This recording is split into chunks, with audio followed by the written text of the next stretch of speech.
ने भी तो आज बोल ही दिए सलमान खुर्शीद साहब आई लव यू। बोलना है आई लव यू सभी लोग जितने महागठबंधन में या बीजेपी के खिलाफ हैं वो सब लोग बोल चुके हैं। यहाँ तो हमारे आदरणीय लालू प्रसाद जी जो बीजेपी के खिलाफ सभी विपक्षी दलों की एकजुटता के सबसे बड़े आर्किटेक्ट हैं। तो यहाँ तो सारे लोग ये इस बात को जानते हैं कि जो बिहार ने राह दिखाई है पूरा देश देख रहा है। बिहार में ड्राइविंग सीट पर आरजेडी ही है। उत्तर प्रदेश हो चाहे बंगाल हो चाहे और जिन राज्यों में भाजपा से मुख्य लड़ाई है वो कौन है? राष्ट्रीय स्तर पर कुमार जी में वो योग्यता है, वो क्षमता है प्रधानमंत्री बनने की, वो किसी से तो बेहतर है। ये उनका जो राजनीतिक जीवन है, अनुभव है, खुला किताब है। लंबे समय तक वो रहे हैं केंद्र में मंत्री, कई बड़े विभागों के, बिहार में इतने दिनों से मुख्यमंत्री। तो उनके अनुभव का लाभ देश को मिल सकता है। लेकिन बिहार में अब एक खेला शुरू हो गया है आई लव यू का। दरअसल सलमान खुर्शीद जो हैं वो आज मुख्यमंत्री नीतीश कुमार के सामने बोले हैं कि पहले आई लव यू कौन बोलता है ये बड़ी बात है। कुछ लोग जो समझदार लोग होते हैं वो पहले बोल देते हैं। आखिरकार इसके मायने क्या है जरा समझते हैं। आरजेडी के प्रवक्ता हैं मृत्युंजय तिवारी, क्या है ये, चल क्या रहा है? I love you, Valentine day खत्म हो गया, आई लव यू तो चल रहा है। यही तो सबसे बड़ा महागठबंधन में जो सभी दल हैं, ये जो हम बार बार कहते हैं कि सबका दिल मिला हुआ है, इसका मतलब यही ना है सबको एक दूसरे से प्यार है। तो सलमान खुर्शीद साहब ने क्या गलत कहा? तो ठीक ही कह रहे हैं। पहले कौन बोलता है तो बिहार ने दिखा ही दिया।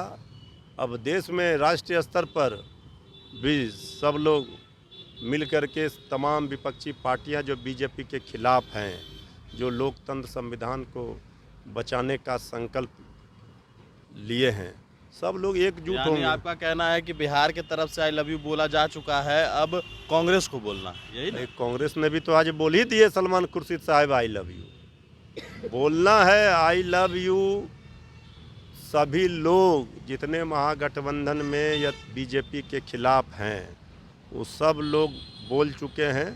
अब इसको शक्ल में लाना है जल्द से जल्द। आदरणीय नीतीश कुमार जी ने आज कहा जितनी जल्दी होगी फायदा होगा भाजपा को। नीतीश कुमार जी ने तो चेतावनी दे दिया है कांग्रेस को, साफ तौर पर कहा है कि जितना जल्दी करिए, नहीं तो आप लोग को तो फायदा होगा ही, नुकसान भी होगा। चेतावनी इसे ना कहा जाए, उन्होंने सलाह दी है कि विपक्षी पार्टियों को एकजुट होकर के 2024 की रणनीति बनानी चाहिए। जल्द इसको अमली जामा पहनाया जाना चाहिए, इसे शक्ल में लाया जाना चाहिए कि हमारी रणनीति क्या होगी विपक्षी एकजुटता को लेकर के। यहाँ तो हमारे आदरणीय लालू प्रसाद जी जो बीजेपी के खिलाफ सभी विपक्षी दलों की एकजुटता के सबसे बड़े आर्किटेक्ट हैं। तो यहाँ तो सारे लोग ये इस बात को जानते हैं कि जो बिहार ने राह दिखाई है पूरा देश देख रहा है। बिहार अब इस 24 की लड़ाई में भाजपा मुक्त भारत बनाने के लिए संकल्प लेना है। सारे लोग मिल कर के इस बात पर सहमत हैं कि भाजपा हटाओ देश बचाओ। तेजस्वी जी कह रहे हैं कि ड्राइविंग सीट क्षेत्रीय पार्टी को देना चाहिए। तो इसमें कौन गलत बात कह रहे हैं? बिहार में ड्राइविंग सीट पर आरजेडी ही है। उत्तर प्रदेश हो चाहे बंगाल हो चाहे और जिन राज्यों में भाजपा से मुख्य लड़ाई है वो कौन है? राष्ट्रीय स्तर पर ये बात क्यों बोला जा रहा है? जो 2 मंत्री पद मांग रहे इसलिए क्या? नहीं, राष्ट्रीय स्तर पर तो कांग्रेस पार्टी ड्राइविंग सीट पर है। सब लोग कांग्रेस पार्टी को मदद करने के लिए तैयार है। राज्यों में परिस्थितियां अलग है, राज्यों की परिस्थितियों को सब लोग बेहतर समझ रहे हैं। तो विपक्षी एकजुटता की जब बात होगी तो क्षेत्रीय दलों की जो अहमियत है उसे तो नज़रअंदाज करके मजबूती प्रदान नहीं की जा सकती है। तो इसीलिए जिन राज्यों में बीजेपी के खिलाफ क्षेत्रीय पार्टियां मजबूत हैं, सारे लोग एकजुट होकर के, कांग्रेस राष्ट्रीय स्तर पर सबसे बड़ी ताकत है विपक्षी भाजपा के खिलाफ। नीतीश कुमार के बारे में आपका क्या ख्याल? भाई आदरणीय नीतीश कुमार जी में वो योग्यता है, वो क्षमता है प्रधानमंत्री बनने की, वो किसी से तो बेहतर है ही है। उनका जो राजनीतिक जीवन है, अनुभव है, खुला किताब है। लंबे समय तक वो रहे हैं केंद्र में मंत्री, कई बड़े विभागों के, बिहार में इतने दिनों से मुख्यमंत्री। तो उनके अनुभव का लाभ देश को मिल सकता है। बाकी तो ये हमारे कहने से नहीं होगा, ये तो जब तमाम विपक्षी पार्टियां बैठेंगे तो ये हमारे लिए अभी प्राथमिकता नहीं। आदरणीय मुख्यमंत्री जी ने भी कह दिया है कि हम कोई पीएम के रेस में नहीं है।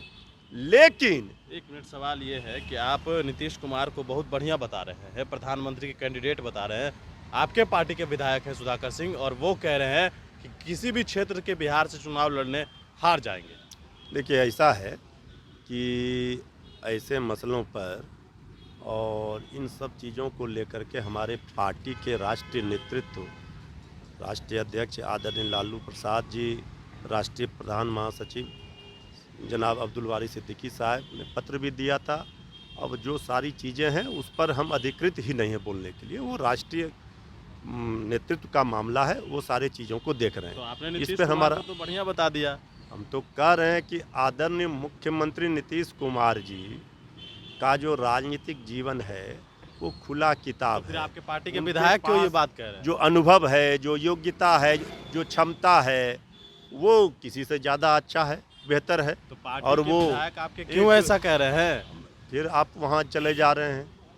भाई, जिस चीज़ों से हमारा कोई सरोकार नहीं है, हम उस पर अधिकृत नहीं हैं, तो उसका सवाल, हम तो जिस सवाल को आप पूछ रहे हैं उसका हम जवाब दे रहे हैं। अब बेवजह का जिस सवाल को आप छेड़ रहे हैं उसके लिए हम अधिकृत ही नहीं हैं। तो आपने सुना आरजेडी के प्रवक्ता मृत्युंजय तिवारी का तमाम सवालों के जवाब उन्होंने दिए हैं। और सुधाकर सिंह एक तरफ जहां इस बात को कह रहे हैं कि नीतीश कुमार किसी भी क्षेत्र से बिहार में चुनाव लड़ने ये तय हो जाएगा कि जनता किसको नेता मानती है। बड़ी नेशन के साथ नमस्कार।